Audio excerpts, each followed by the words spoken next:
Hi everyone.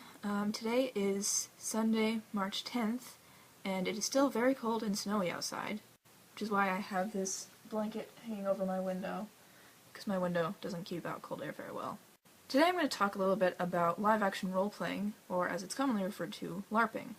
So, LARPing is very similar to other role-playing games like Dungeons and Dragons, stuff like that, but instead of playing sitting around a table or at a computer, you dress up and fight and roleplay as your character. So I currently play in a LARP that's called The Realms, which it's set in a medieval fantasy world. There's sword fighting and armor and elves and goblins and magic and dragons, nearly any other fantasy creature you can think of. So there are two main elements to the game. There's the pure roleplaying, and then there's the combat. The roleplaying in some ways has a lot of similar elements to improvisational theater. You might have a general idea of what's going on, or of certain plot points, but the role-playing happens through interacting with other players in character.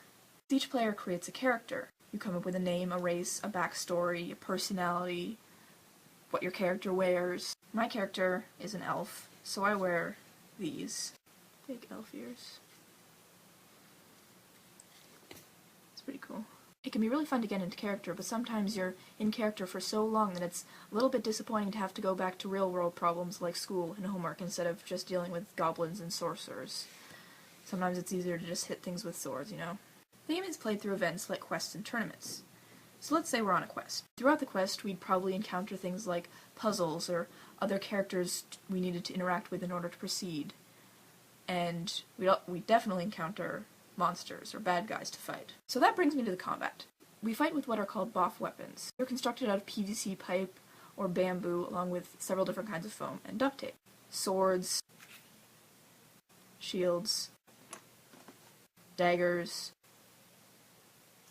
and there's even bigger weapons like longer swords and pikes and such, but I don't have any of those, because I don't. There's a fairly simple system in place for calling shots during combat. If you get hit in the arm, you call arm, and then you no longer have the use of that arm. It's the same for the legs. If you get hit in the head, front, or back, then you're dead, and you call dead, and you're dead. Although, side note, being dead is not actually that much of a big deal because there's so many people who have magic that can restore a person to life. Let's see here. Character, combat, quest. I think that about covers the basics of the game. I've been playing for just about 2 years, and it's a ton of fun. And I'd encourage anyone who's interested to look up local LARPs in their area and check it out, see if you like it. So, don't forget to be awesome, and hope you have a great day.